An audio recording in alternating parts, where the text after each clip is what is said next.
All right, let's get Friday over with. Do you know what Friday is? It's Email Friday.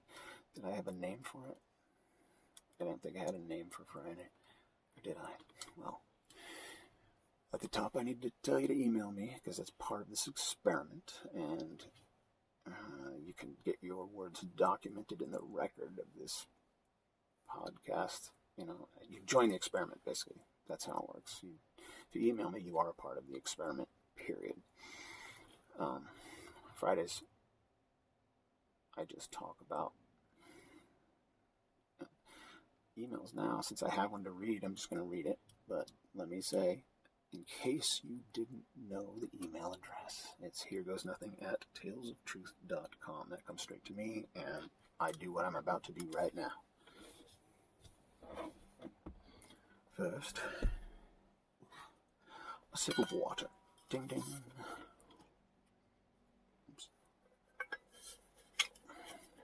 Thought I left my straw.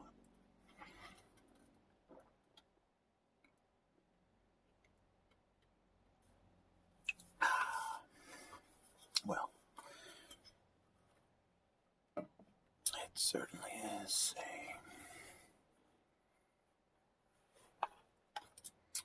a pleasure to be on camera at the moment. It's just fun. Look, my glasses on. My wardrobe, I had a wardrobe malfunction. You saw that, didn't you? Yeah. Let's see, glasses stay. Yes, they do. Now, Friday email. Let's see how well I can make it look closer here.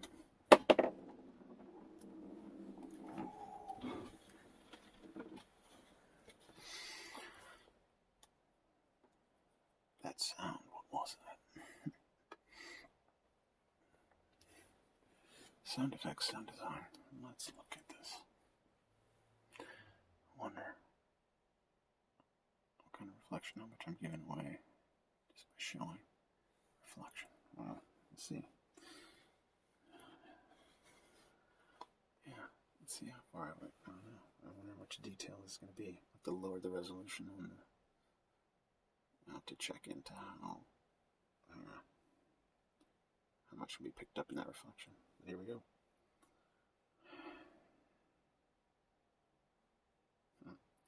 This is from St. Cloud.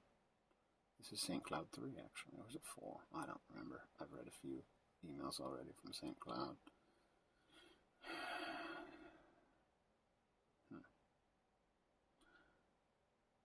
That was fun! Exclamation point. Regarding, responding to St. Cloud 1, St. Cloud 2, LOL. Right, that's what this, I've dubbed this person St. Cloud. I ventured. It strikes me as funny now, too. I didn't, it has kind of a funny meaning when you look at it. I was like, oh, yeah, St. Cloud. And it seems appropriate. I ventured onto Google to see if I could get some data on the highest number of Google searches for a word or topic. These numbers can go well into the trillions of results, in quotes, results, depending on the word or topic. In addition, there are 7 major search engines, so to rely solely on one search engine would make the data incomplete. There's a piece of information I didn't have before. There are 7 major. Where is it? Oh, yeah. Oh, here we go. I'm just getting ahead of myself. In addition, there are 7 major search engines, so relying solely on one search engine would make the data incomplete. Oh, so you need to search all the search engines. Let's get all the data on the thing. Because there's different information in the different search engines. How many people knew that? How do you switch? How do you know which search engines? Let's see. That's me interacting with the email.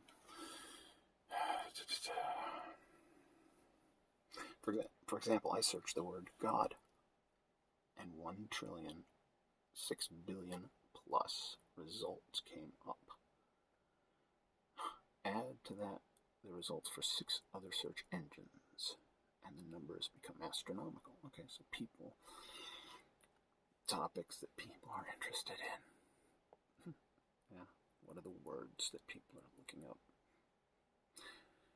Alright, that's my comment. I've given a lot of thought.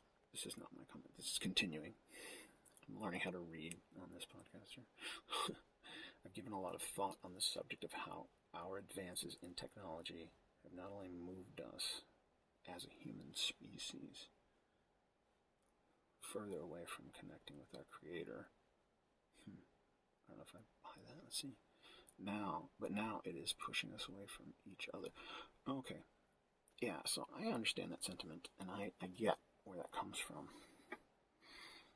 But that's to treat technology itself as intrinsically, well, that's the question you have to ask. Is technology intrinsically good or instrumentally good? Because intrinsic good is different. Instrumental, when something is instrumental, you just use it for good or evil. So that instrumental value, but intrinsic value is itself good. It's the opposite of no value is intrinsic, if that makes sense. Those are the words I said. That's what will be entered into the record, but let me just keep reading. To me, my understanding. Let's go back. Given a lot of thought on the subject of how our advances in technology have not only moved us as a human species further away from connecting with our Creator, but how it is pushing us away from each other. To me, my understanding of my God is cemented in the relationship, and that word relationship is in all caps. All right.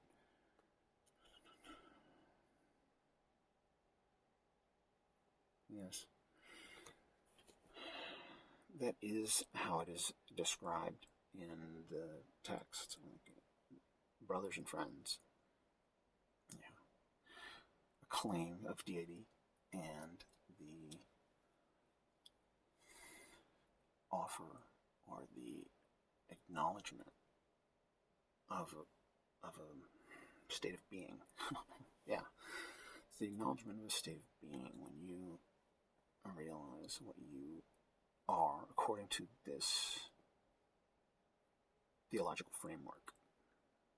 There's a theological framework, and I'm going off on a tangent here. I'm going to have to read the rest of this next week, but let me go on this tangent. There's a theological framework.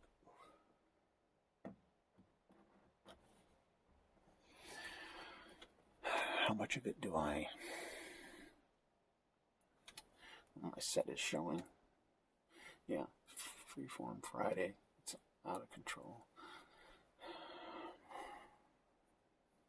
I'm going to lose my train of thought. No, there's a theological framework that makes an assertion. All these different theologies make different assertions, in this particular one says that we are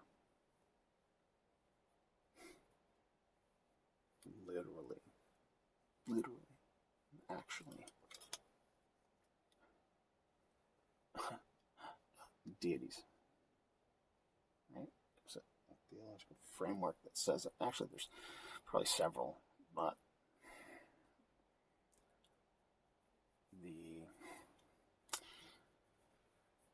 the teaching, it's like there's, how do you know if something is true or not?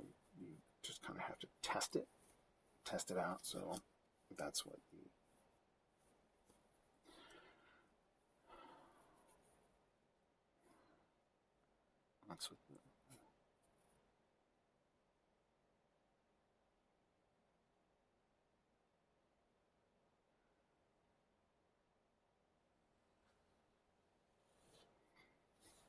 that was distracting. Let me get back on track. Did you space out with me? I spaced out, and it looked like a planet or something floated by in front of me. But I'm back. Maybe it will orbit and come back around. But getting back on track, there's a theological framework that suggests humans are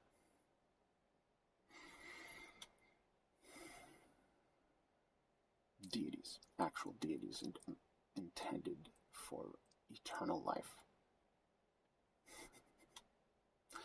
Right? That sounds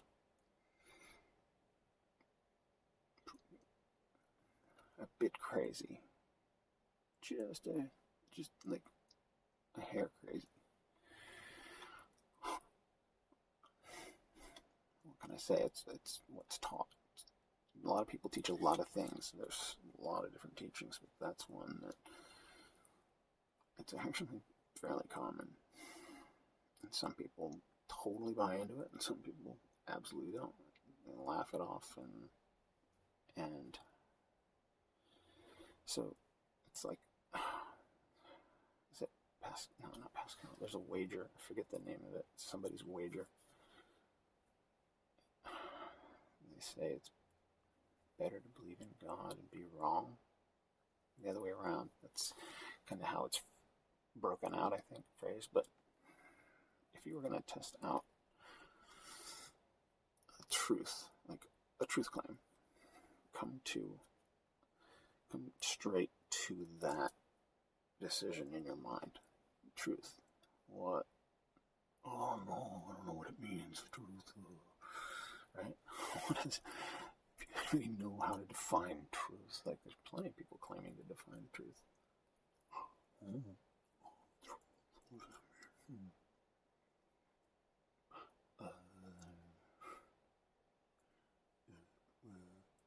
Just can't come to words, right? And what if you couldn't even come to words to define truth? Can you? Cannot? Well, the closest thing I'm coming to lately is objective reality. Present moment.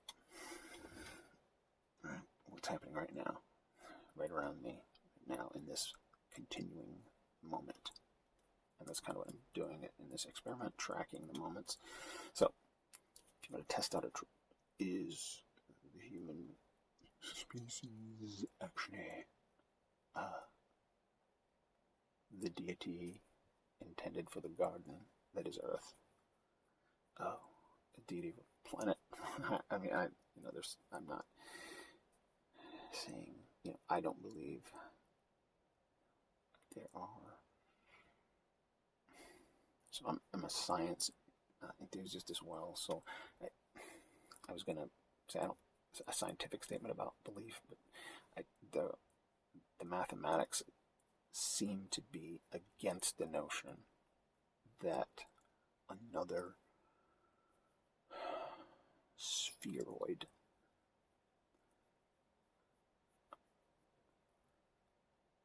like Earth could possibly exist. That it couldn't. Like the science is pointing toward that the first event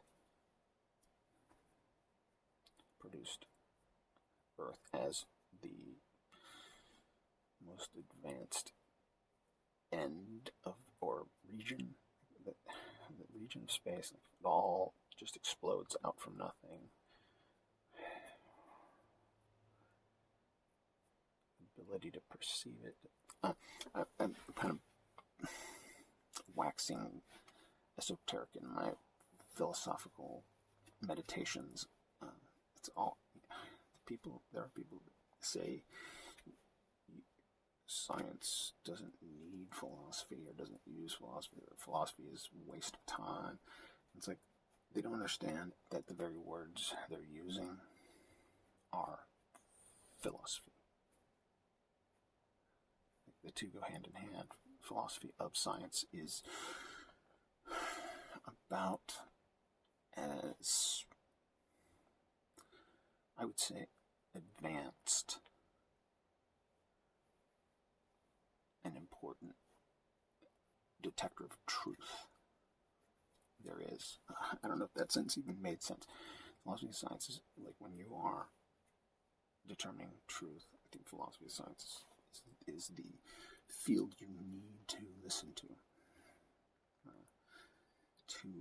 try and get closer to a definition of truth, what it is. Science and philosophy of science, they go hand in hand. You can't separate them. And there are people that balk at that. They just, like respected teachers just babbling a bunch of interesting sounding incoherent nonsense, like ad hominem attacks and jokes and comedic put downs, and that's all they do is they just entertain with a bunch of a priority gobbledygook. Like listening to this guy in a debate, and the one side is just as clear as a bell what he's saying, and the other guy is like trying to make jokes, and it's like, I just feel like the human mind has just a truth sensor. It's just a truth detector, and that's all I want to kind of explore here. This email got straight to the heart of some of it.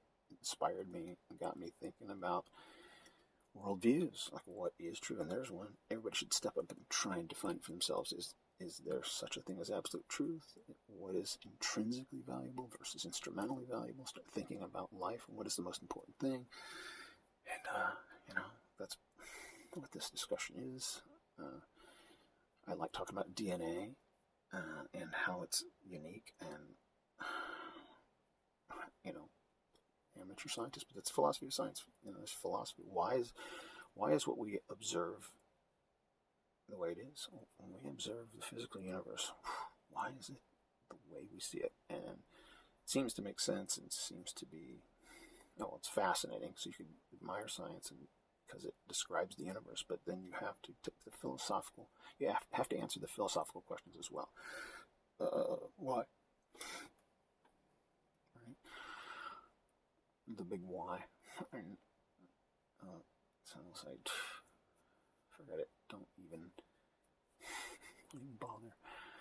bother trying to answer that one, the why. But that's what's beautiful about science. It's like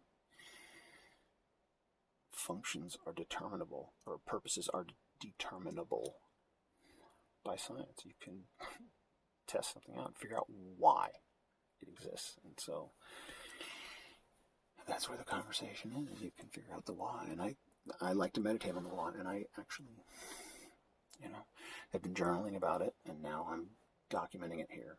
So I'm going to sign off here in a sec. But email me. If any of this random babbling nonsense made any sense to you and you're interested in getting in, email me at heregoesnothing@talesofTruth.com.